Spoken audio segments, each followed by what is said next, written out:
We're learning a Maimer, a chassidic discourse by the Rebbe Maharaj, the Fourth Rebbe of Chabad, Rabbi Shmuel. This discourse basically is talking about the idea that the only true existence is God.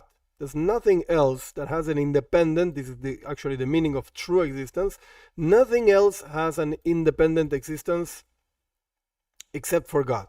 He's the only one. Now, let's move on. Nimtza comes out. There's nothing else material, like a material thing, except for godliness.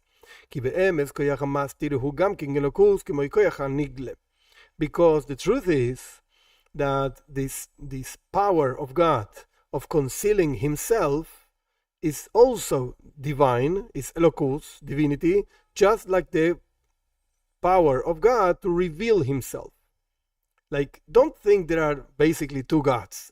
A God that reveals and a God that conceals. And they're constantly fighting it with each other. I want to show myself. No, you have to hide yourself. I want to... No. This would be like... I don't know if this is the best way of saying it, but whatever. This would be like the Christian mindset. God of good and God of bad. They're fighting all the time. So instead of saying good and bad, say revelation and concealment. Oh, Judaism has a great thing. Revelation and concealment is just two gods. It's still two gods. No. Don't think this way. You're wrong. This is only one God. And he expresses himself, either showing himself or, which is also an expression in itself, hiding himself. That's also expressing, but hiding. And both things are godliness. It's just one God. Either you show yourself or you hide yourself, but it's just one person, so to speak. It's not a person, but whatever, one God. As it's written, as it's written, I will wait for God, that he hides his countenance. Just as, now the Rebbe is explaining, just as there is a name of God with 4 letters and so on, that it can be revealed, it can be seen, understood, whatever. There's also a name of God with 4 letters that conceals his countenance.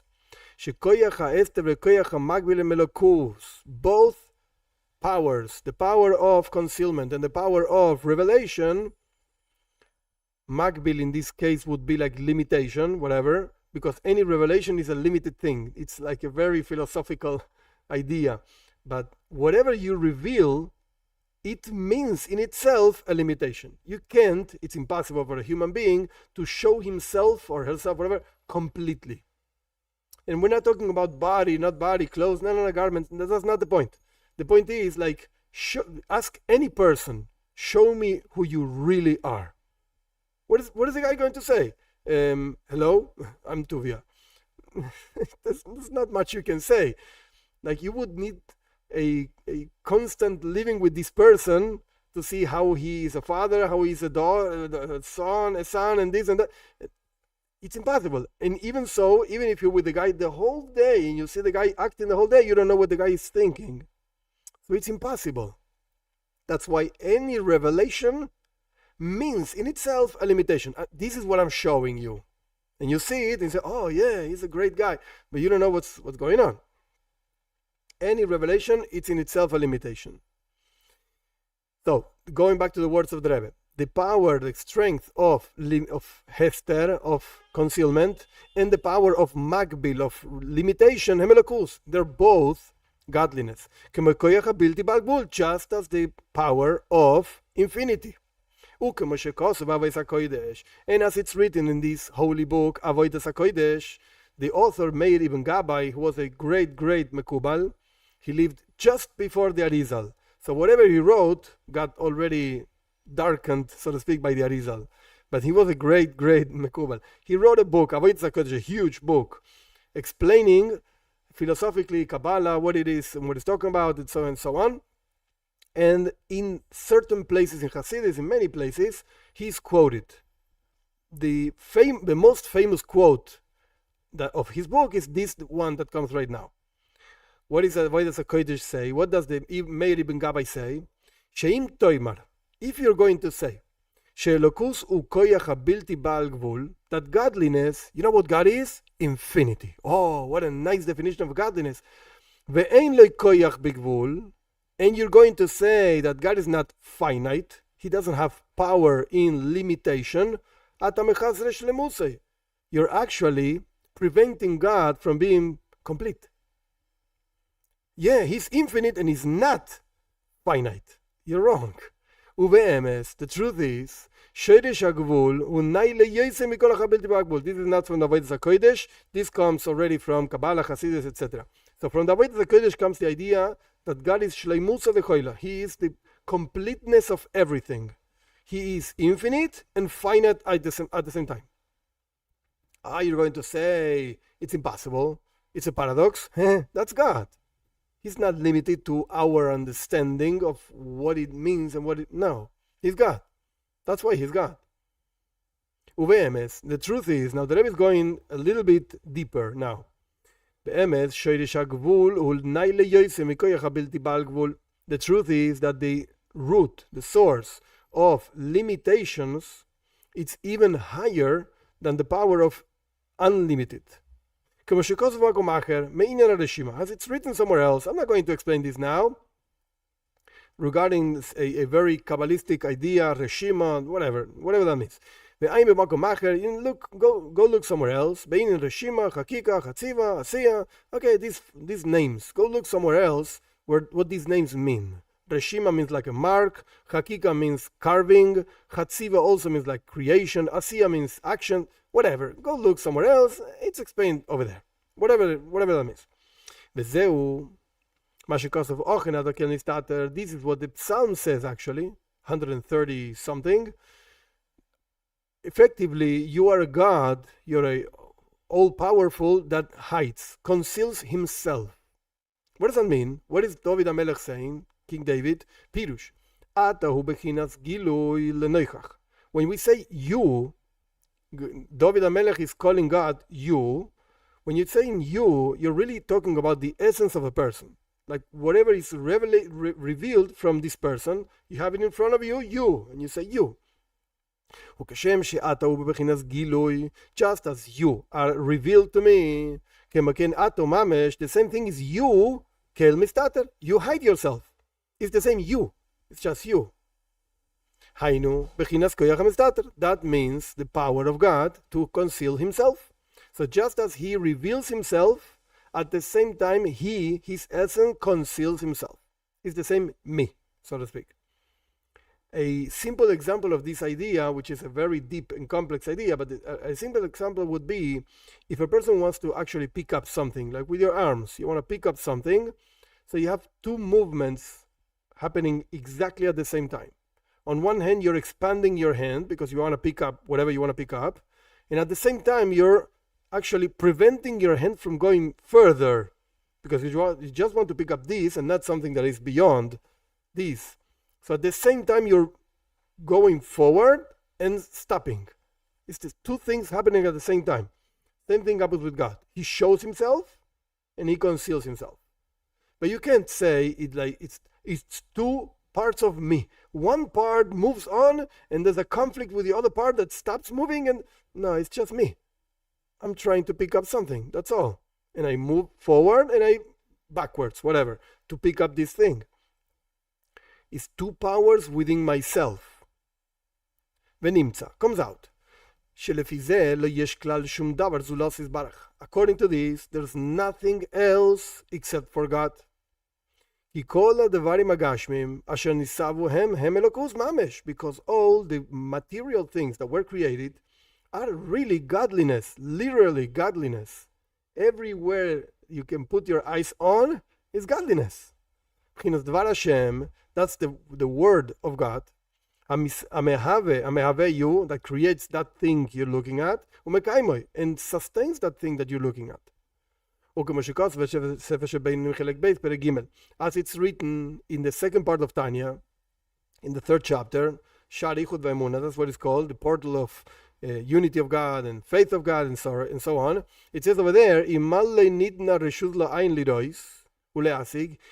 it would have been given permission for the eye to see and to grasp is a chayus ve'aruchnis shebechol nivra shefei aboy mimoitze pi havaya v'ruach piv. What would you be able to see? The godly, the strength and the spirituality of every creature.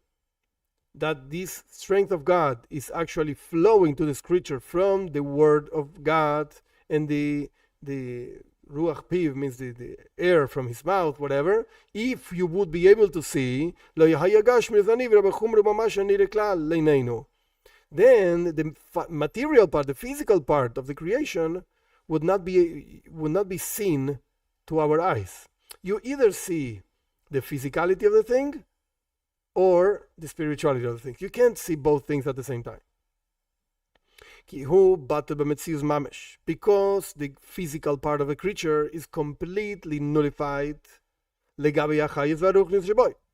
comparison, or nullified to the vitality and the spirituality of the creature inside of it.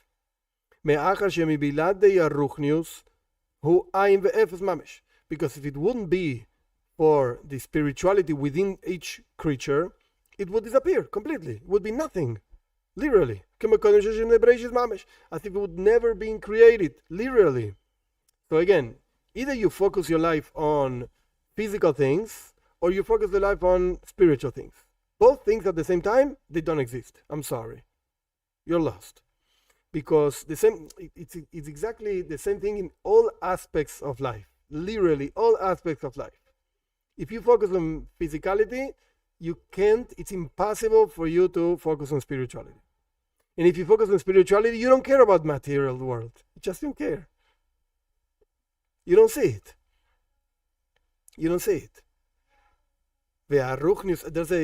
There's a museum in Eretz Israel. I never went over there, but I just heard, and it's interesting, the idea. Even if it's not true, it doesn't really matter. It's an example for this. It's very good. There's a museum of blind people in Eretz Israel. That's what I heard. And you're guided through the museum. Everything is dark, of course. You don't see anything, even if you actually see, but you don't see anything.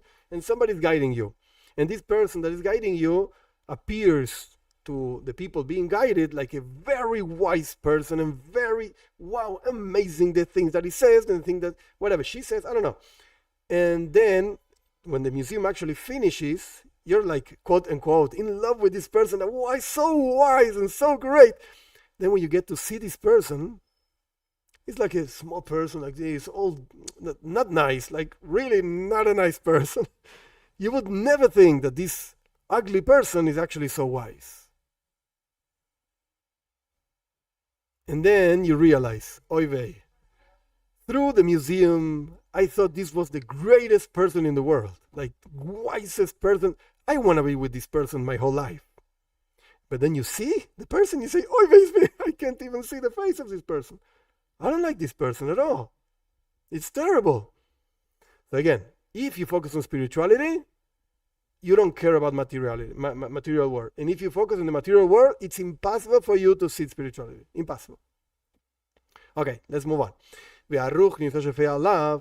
This spirituality that is flowing into the creature, into any creature, any creation,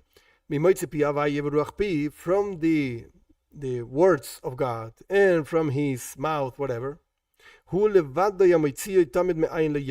is the only thing. This spirituality that flows into the creature, into the creation, that's the only thing that sustains and creates this thing, physical thing, from nothing into something. And creates it, if this is so, what's the reality of every single creature in the world? God. Godliness, that is giving life to every single creature. Besides godliness, there's nothing else. What's the explanation of these words that the Alter Rebbe, actually the founder of Chabad, brings in this second part of Tanya, in chapter 3? What does that mean? The explanation is like this. What does it mean that the creature, each creature is actually completely nullified in existence to the godliness that flows from God into this creature to create it and to sustain it? What does that mean, this bitul?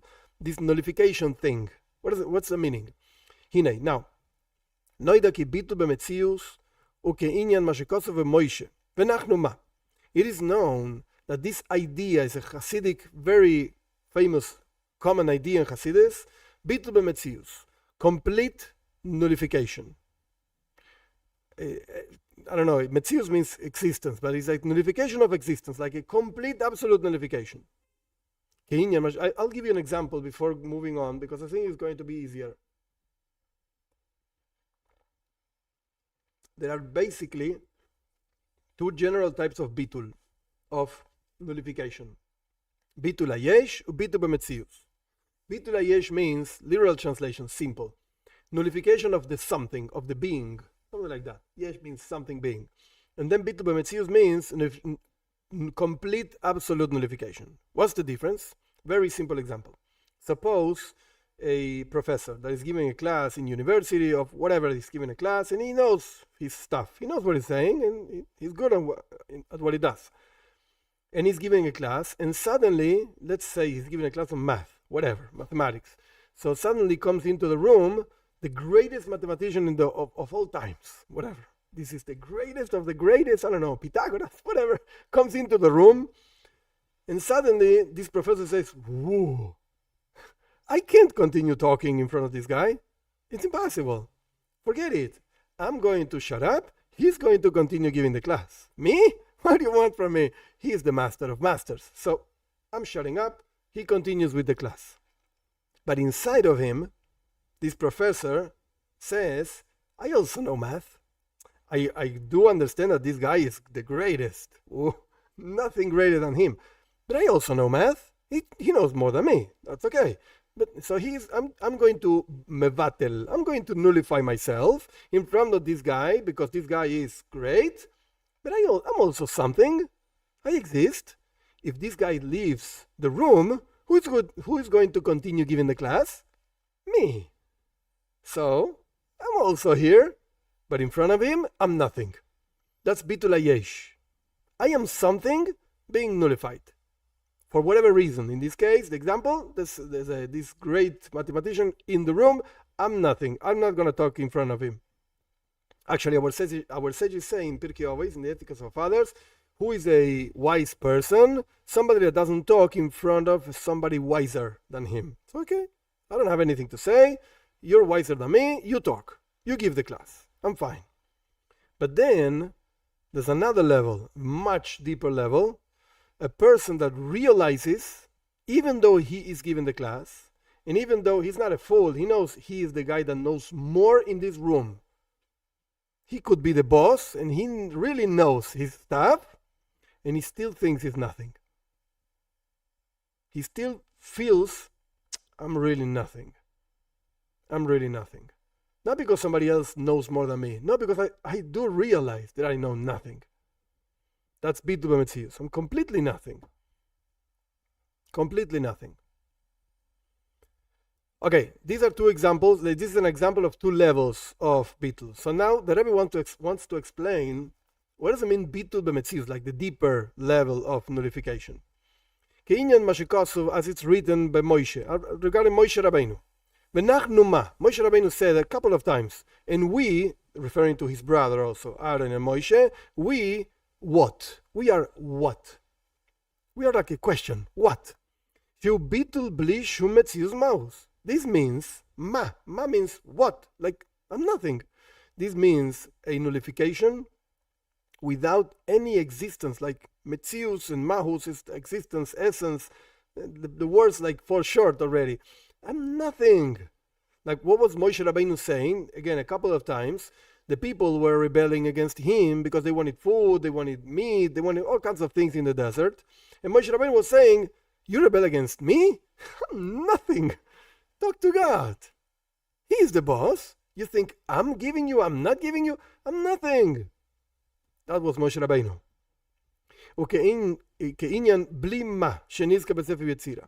And this is something similar to an expression that is written in Sefer Yetzirah. Sefer Yetzirah is the book of formation, very ancient book. Some people say Avraham Avinu wrote it. Some people say Adam HaRishon wrote it. Whatever, nobody knows. But the point is, some say it's a Kabbalah book, some say it's a philosophy book. I don't know either. Doesn't matter. The point is that over there it brings the idea of blima. Without what? There's a level over there being spoken about that is blima. Eser Sfiras blima. 10 expressions without a what? Like without a independent existence from God. That means because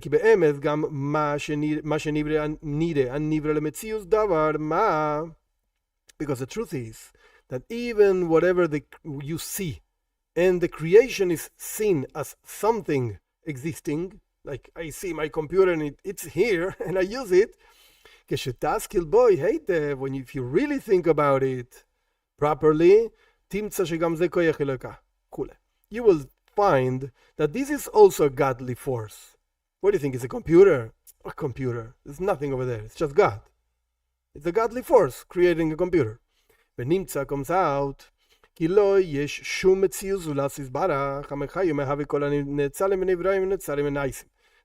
comes out that there's no existence except for Him, for God, that gives life and creates all the emanations, all the creations, all the formations, all the actions, whatever the four worlds spoken about in Kabbalah, whatever that means. Who metziusam, He, God, is their real existence, vekiyumam, and their real sustenance, vechayusam, and their real life, and there's nothing, no other creation except for Him. Nothing else. According to all of this that we mentioned, now we're going back to the beginning, basically. Now we're going to understand this idea of a commandment. There's a commandment in the Torah that actually, interestingly, applies also to Bnei Noach, of unifying God. What does that mean, to unify God? To believe, to understand, whatever, that He is one. There's no two gods, no three gods, He's just one. And we asked many classes ago, when we started, it seems that it would be much better for the Torah to say that God is Yochid, He's unique, not that He's one. Because one sounds like could be two, but it's just one. No, but they can't be two. It's impossible. It's just one. So why does it say one and not unique? Hainu. Now we're going to understand a little bit better.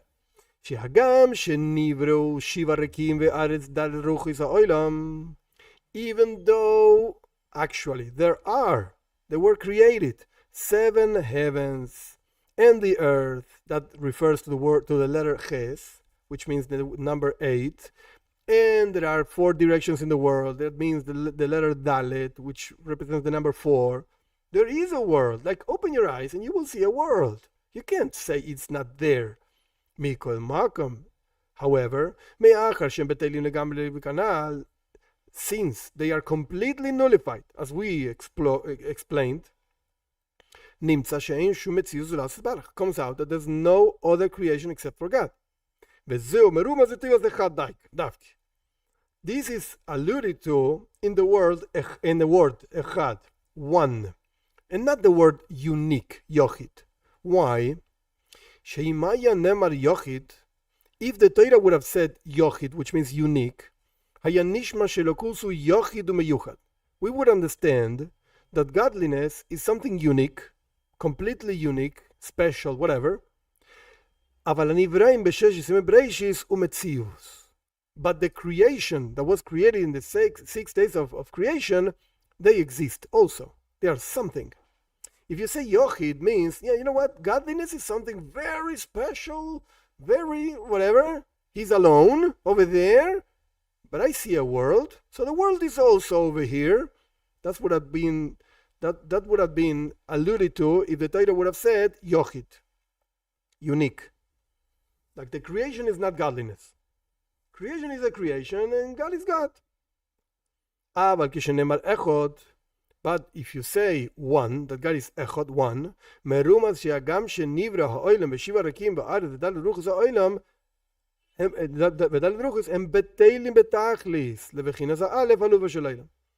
That it's alluded in the word one, echot, that even though there is a creation of a world with 7 heavens and the earth and the dalet and the 4 directions of the world and so on, all of that is completely nullified to the letter Aleph, which refers to Aluf Shalolim, the master of the world.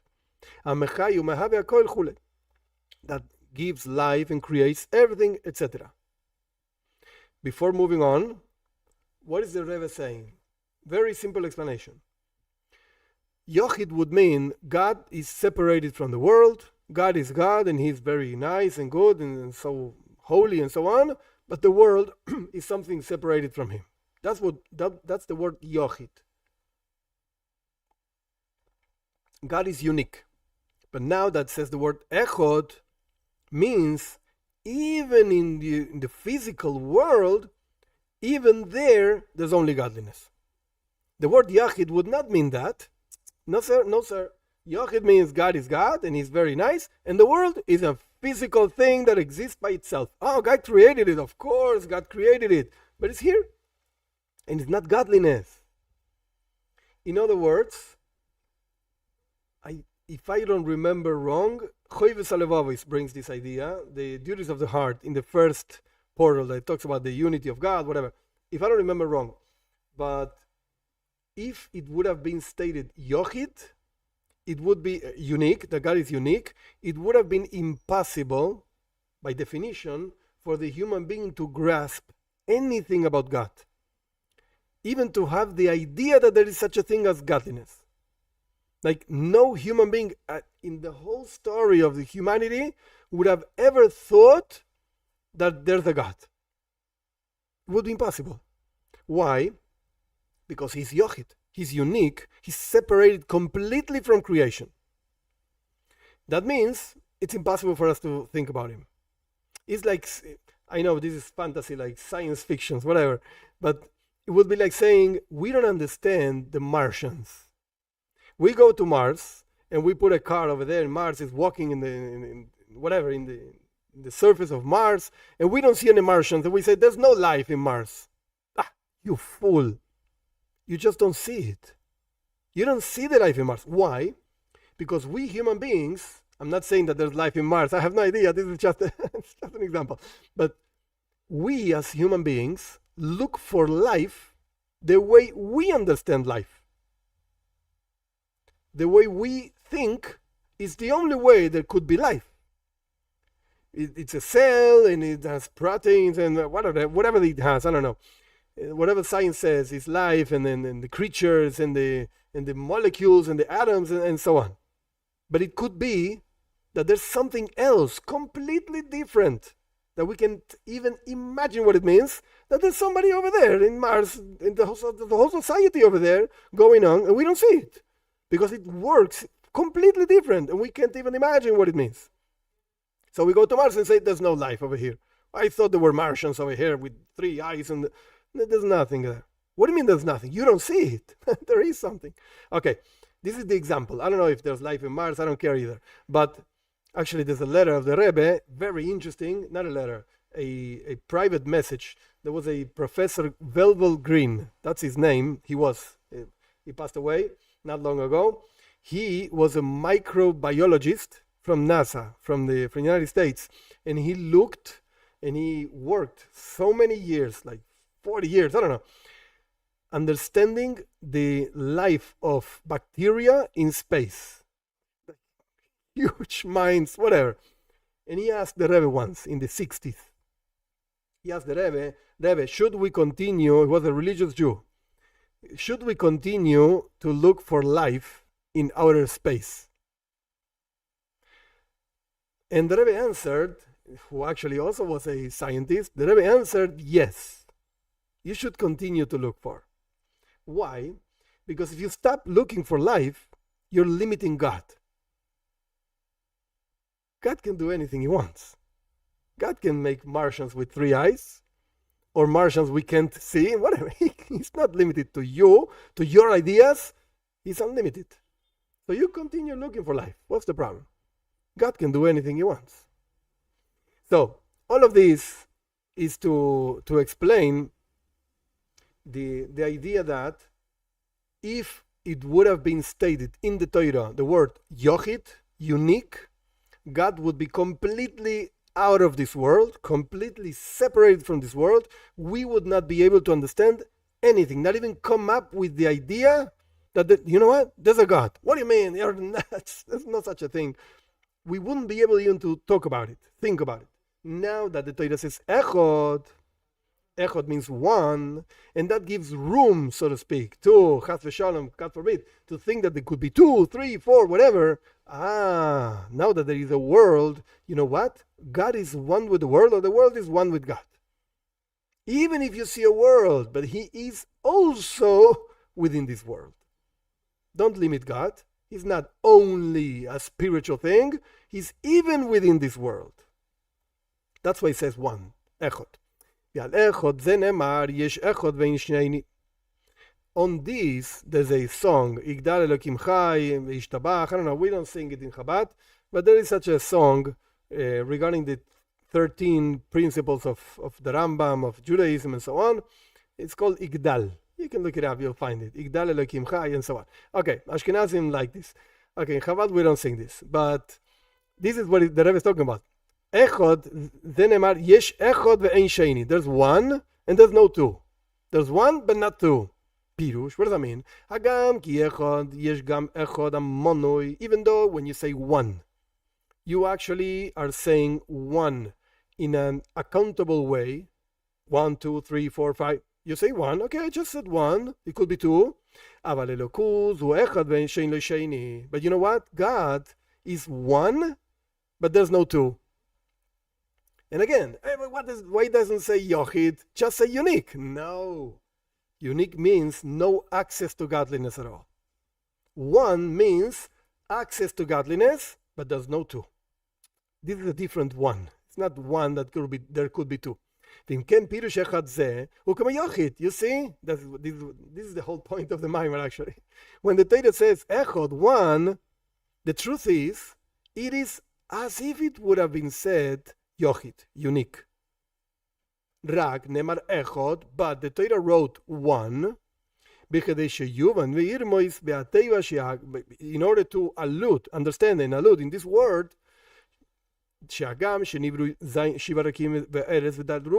that even though there were created 7 heavens and the earth and 4 directions and so on, even so, they are nullified, completely nullified to the first letter of this word, Aleph, which means the master of the world, that gives life and creates all the creatures and so on. Nimtza comes out. According to this, there's no possibility of associating God with anything at all. Shituf, what are you talking about? Forget it.